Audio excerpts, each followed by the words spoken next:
Hi everyone, welcome back to my channel. So today we are going to be going over all the books I've read this summer.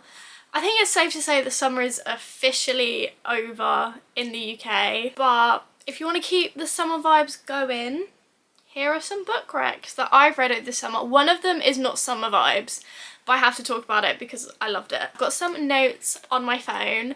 Some of them are quite detailed, some of them not so much, because like one of these books I literally read like in June, like at the start of June. But yeah, we're just gonna go with it.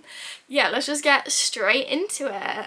So first up is Family of Liars by E. Lockhart. So if you don't know anything about this book, it is the prequel to the sensation that is We Were Liars. Obviously it's by the same author, and this is the book that I read at the start of June, so I don't remember a lot of it if I'm being perfectly honest, but I do remember I loved it and I read it in like a day, because like look, it's not that chunky. How many pages is it? It's 298 pages, and it's about, basically, if you haven't read We Were Liars, maybe skip a bit, but it's about one of the aunts from We Were Liars, and it's about her life as a child. It's about like the messed up aunt. What's her name?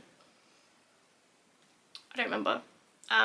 But one of the aunts is like a bit messed up, and it kind of explores how she started getting messed up and things like that. Carrie, it's about Carrie. She's like messed up. She was like in rehab and all these things, like addicted to pills, and it kind of goes into how she became addicted and things like that. And she's talking to the ghost of her son, and explaining like what happened in her past and like how messed up their family really is. I kind of remember the big twists, I think. I remember it is a good book though. Just because I don't remember it doesn't mean it wasn't a good book. That's the thing. Like some people, when they love a book, they can tell you every single detail about it. I'm not one of those people. I'm just not. I just remember that I enjoyed it. Kind of thing. Like that's why if there's like a series coming out and I'm reading it as it's coming out, I need to reread the previous books so like I remember what's going on. My notes literally say, I really need to start writing notes when I read if I'm going to make videos like this regularly, because I do want to make videos like this regularly. I was looking at my channel and I've literally made like 3 book videos in the past or something ridiculous like that, and I'm like, what? Like books are such a big part of my life, so I really want to include books on my channel and like social medias more. Speaking of which, follow my TikTok and my Instagram. It's Caitlin is Confused YT. Give a follow. Ooh, self-promo, cheeky. But yeah, that's really it. Let me read you the blurb. It says, welcome to the Sinclair family. We do not crumble, even when our loves betray us. We do not falter, even when we lose one of our own. We do not break, even when there's blood on the sand. Perhaps that is all you need to know, except that we were always liars. It says, a world of lies and luxury, family and tragedy. It is quite tragic, to be fair. But yeah, it was good from what I remember. Yeah. I really need to start writing detailed notes as I read things. I'm going to do that from now on. So next we are going to be talking about The Spanish Love Deception by Elena Armas. I think that's how you pronounce her last name.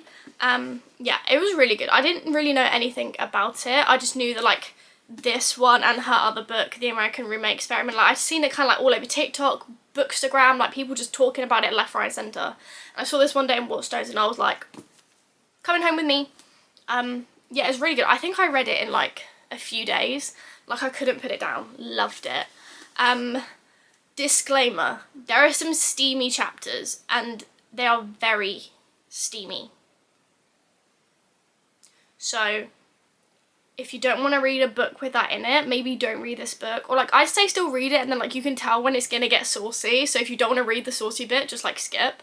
But yeah, I love the whole like grumpy ex-sunshine trope, like when the man's like grouchy and like aloof and she's like all sunshine and rainbows and like really outgoing and like, yeah, and she thinks he hates her because he's so grumpy and aloof and mysterious, so then she hates him like back, but he doesn't actually hate her, he loves her.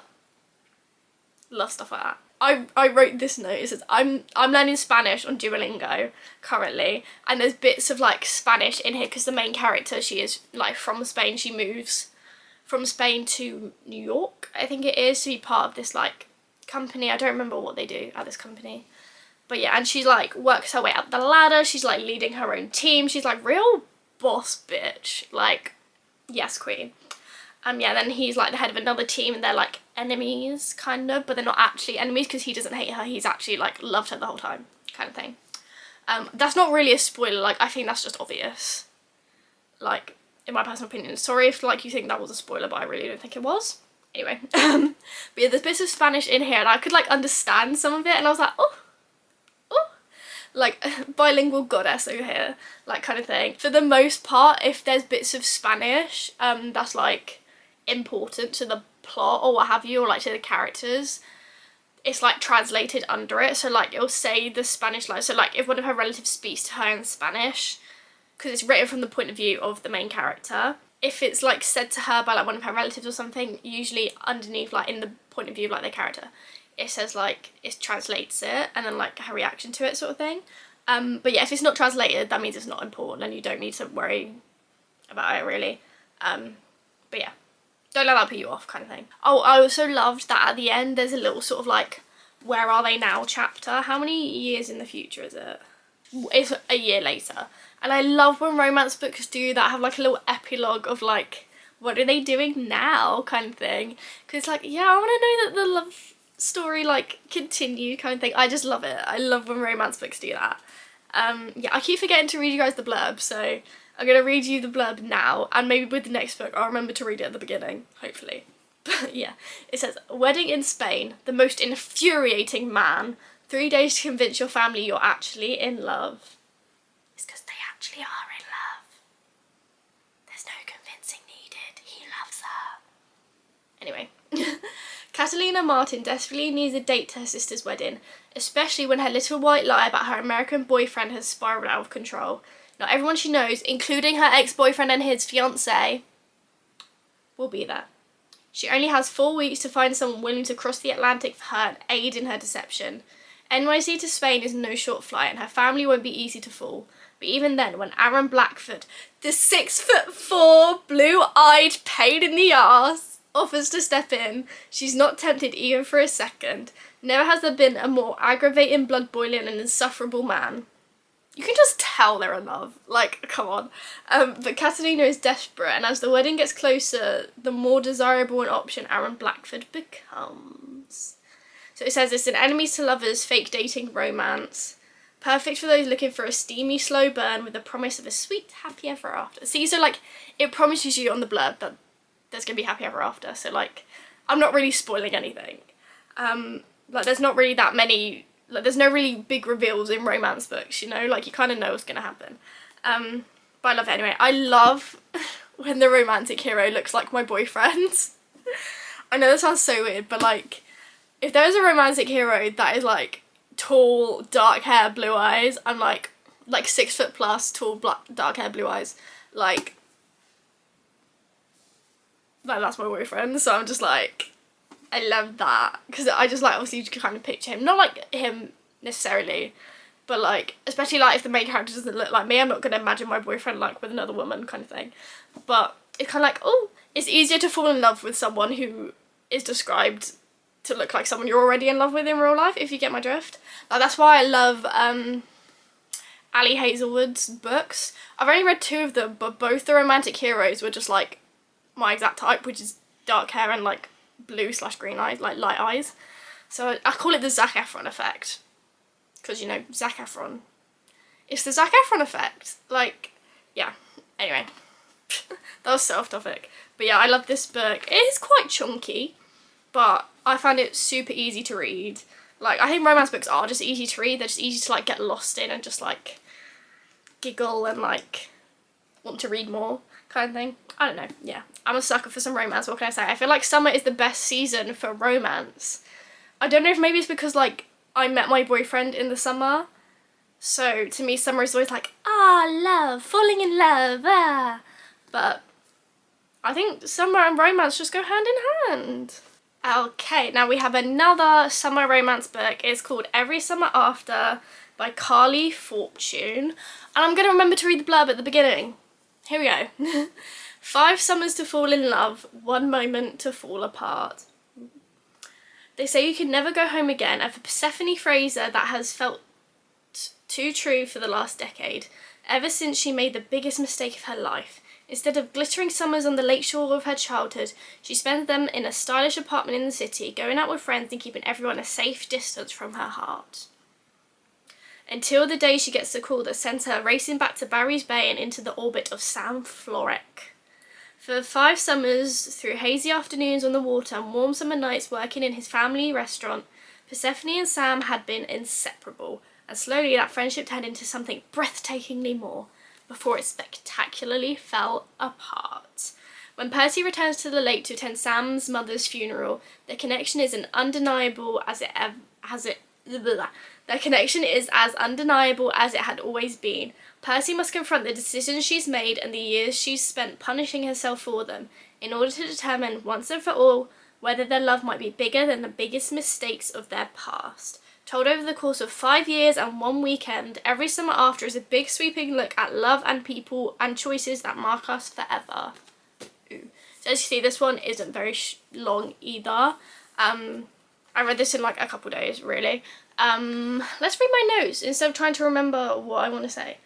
I said I love this so much. But yeah, it's one of those second chance romance things. So like they meet as kids, and then like as they get older they start to kind of like look at each other differently and fall in love, and then something like drives them apart. And then I didn't know it said in the blurb about his mum dying, so yeah, his mum dies, and then she gets like sent, they call her up to be like, yeah, she's like passed away, like we'd love it if you could come to the funeral kind of thing. So then she like meets him again and they're like adults, and it's like, ooh, is this like my chance to get back together with him? Like I never stopped loving him, like I've kept everyone at bay like since then because they wanted things to get too serious, because like Sam, oh my gosh. I think it was obvious, like reading it, I knew what the mistake she made was going to be. I just thought it was so obvious the whole time. And that like when it came out I wasn't like I was just like, yeah, obvs. Like I don't mean that rude, like if you've read this book and you didn't see it coming, I'm not like trying to talk down to you or anything like that, but like I thought it was pretty obvious. It reminded me of The Summer I Turned Pretty, if anyone has read those books or watched the series, but the book and the series are very different in my opinion. The series on Amazon Prime, I feel like it's very different to the book series. Sorry, Siri just decided to pipe up for no reason. Anyway, yeah, it has similar vibes, like the young girl befriends the 2 brothers, and like as they grow up they like look at each other differently, and both the brothers kind of want her but she sort of only wants one, and it's kind of like, ooh, tension and like things like that. But instead of it being a beach house, it's a lake house. But yeah, those are kind of like the only similarities. They're very different, but like the vibes are similar. And yeah, this book like really sucks me in, and because like it's only short, I literally read this like I think over like 2 days or like a day and a half on like our Disney cruise. Yeah, I read a lot of it on the beach of Castaway Cay, and yeah, then I just like finished it off back on the boat. I'm like my parents were like trying to pack, and I was like, will you put that book down? And I was like, no. But yeah, I loved it. This one isn't a romance, but it's At the Captain's Table by Gervase Finn. And it says, a luxury summer cruise sounds like just the ticket, but for the passengers and crew of the Empress of the Ocean, the wonders of the Mediterranean are nothing compared to the excitement on board. For bickering couple Albert and Maureen, the trip might prove a welcome respite, or the final straw.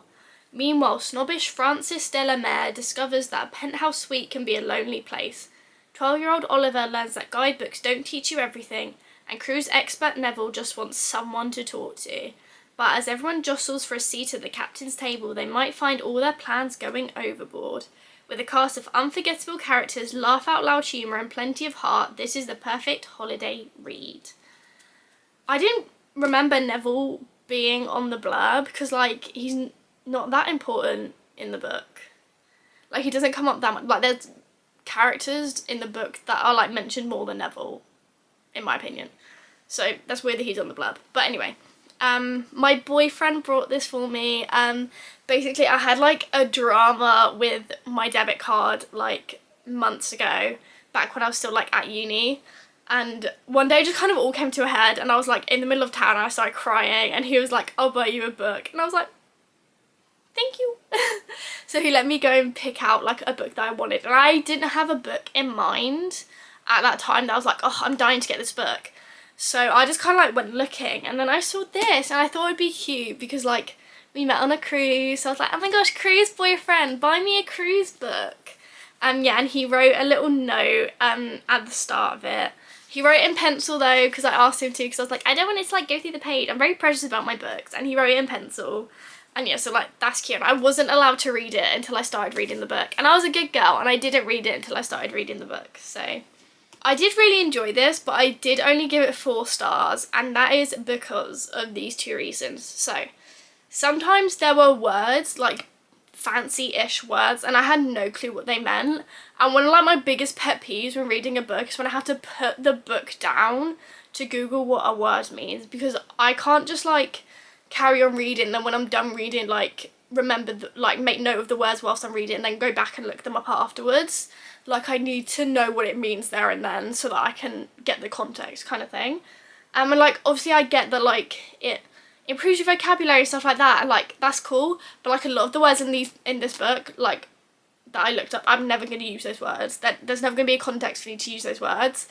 Like some of them were like Dickensian words, because the little boy Oliver is reading Great Expectations by Charles Dickens, so like I'm never going to use a Dickensian word just like in conversation sort of thing. Also, there were a lot of characters to keep track of, and that was a bit difficult for me, and like especially because I took breaks between reading this book, especially to read like the book that I'm going to talk about next. I took a break from this book to like read that one, so it was a bit hard to keep track of. So maybe if I had just been reading it fully, I wouldn't have found it so difficult. I don't really know. But also there were like the tiniest, most irrelevant side characters. Well, not irrelevant, but like just so small, and some of them were like given names, and like for example there was a waiter that Oliver interacts with in the buffet like one time, like in the beginning, like in like the first quarter of the book or something like that, if I'm remembering it correctly, and then he's not mentioned again until the very end, but he's like mentioned by his name, and I was like, who is this? Like, am I meant to remember this man's name? Like, who is this person?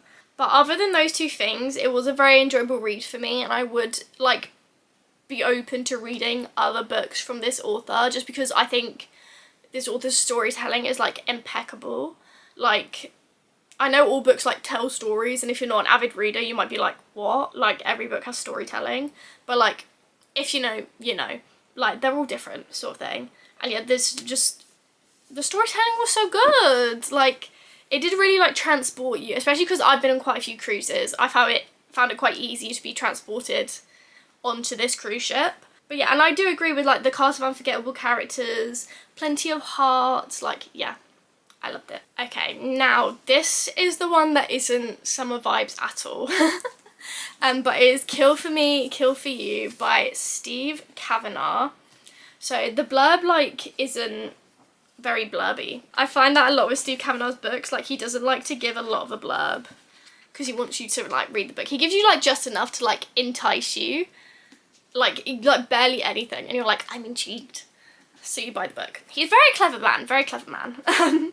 But it says, one dark evening in New York City, 2 strangers meet by chance. Over drinks, Amanda and Wendy realise they have so much in common. They both feel alone, they both drink alone, and they both desperately want revenge against the 2 men who destroyed their families. Together, they have the perfect plan. If you kill for me, I'll kill for you.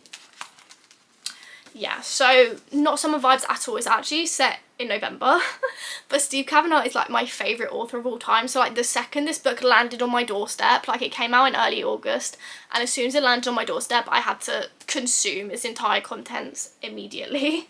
Yeah, so I actually met Steve Kavanagh, not to like brag or anything, but I met Steve Kavanagh and he did a talk like about this book and things like that. He didn't like go into too much detail about this book specifically because like a lot of people, it was like the press tour for the book, so like a lot of people there hadn't actually read it yet.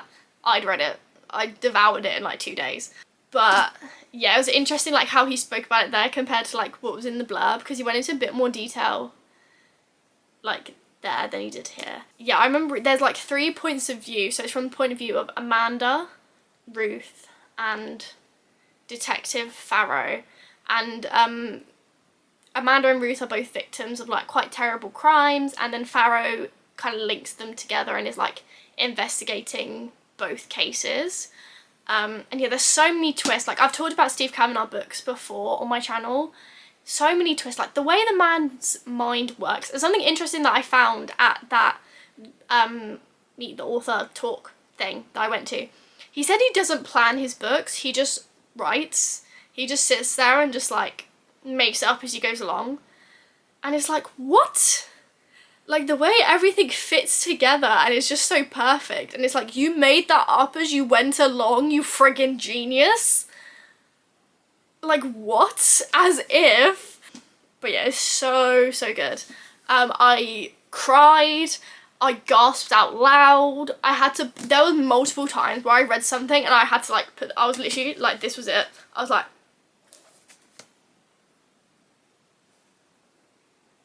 For like a good couple minutes, I had to take a break because like you just read something that's so like, you like need a second to process it. And yeah, it was so good. And like the final twist at the end, I was like, again, had to put the book down. But yeah, that happens all the time with me and Steve Kavanaugh books. There's so many times where I have to put the gosh darn book down because like just a reveal happens and it's like, okay. But yeah, not summer vibes at all. So if you're ready to give up the summer vibes, read this, because there's not even a trace of summer vibes in this book. But like I said, I just had to read it the second it landed on my doorstep. I just had to. Okay, finally, this is my current read, and it's You and Me on Vacation by Emily Henry. You might know it by the US title, which is People We Meet on Vacation. Don't really know why it's different, but yeah, if you're from the US, that's the book I'm on about. And also the blurb is different. Like, I watched someone talk about this book like months and months and months ago, and that's what made me want to buy it. But she read the blurb, and it's completely different to the blurb that I have. But anyway, I'll read you the blurb that I have. 12 summers ago, Poppy and Alex meet. They hate each other, and are pretty confident they'll never speak again. 11 summers ago, they're forced to share a ride home from college, and by the end of it, a pact is formed. Every year, one vacation together. 10 summers ago, Alex discovers his fear of flying. Poppy holds his hand the whole way. 7 summers ago, they get far too drunk and narrowly avoid getting matching tattoos in New Orleans. 2 summers ago, it all goes wrong. This summer, Poppy asks Alex to join her on one last trip. Could this trip make them realise they're not just friends after all? And I think we all know they're going to realise they're not just friends after all. I think we all know.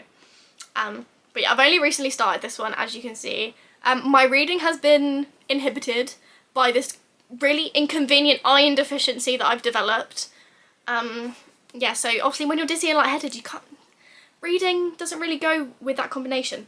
So yeah, it's very annoying, very inconvenient. But yeah, I can't really tell you much about it, but I think it's fairly obvious that they will. Like, it's a romance book, of course they're going to get together. But that's kind of something I love about romance books, is that they're so predictable. Like, it's just easy. Especially, like, if you read something like Kill for Me, Kill for You by Steve Kavanaugh, it's a nice 180, and it's a nice breather from that. Because you never know what's going to happen in a Steve Kavanaugh novel, but you know what's going to happen in this. Even though I haven't finished it, like, I know what's going to happen in the end, pretty much. Like, I don't know what the obstacle's going to be that, like, tore them apart in the first place. I have no idea. But I know they're going to end up together. Like, I know. But that doesn't mean I'm not going to enjoy reading it happen. Like, I'm rewatching Jane the Virgin for the God knows how many times. If you've not seen Jane the Virgin, spoilers alert, spoilers alert, spoilers alert. Okay? Carry on. But like, I know she's gonna marry Michael. I know Michael's gonna die. I know Michael's gonna come back from the dead when she's meant to be getting engaged to Raphael, and I know she's gonna choose Raphael in the end, but that doesn't mean I still don't enjoy the journey. I enjoy rewatching it and watching it all happen. Like, it's like when you rewatch your Friends. I know Ross is gonna cheat on Rachel, and I know they're gonna get back together in the end. I know Monica and Charla are gonna get married. But I still love watching Monica and Charla's wedding. That was like my favourite Friends episode as a kid. Like, no lie. My mum would have had VHS tapes of every single episode of Friends, and I'd always ask her to watch the one with Monica and Charla's wedding.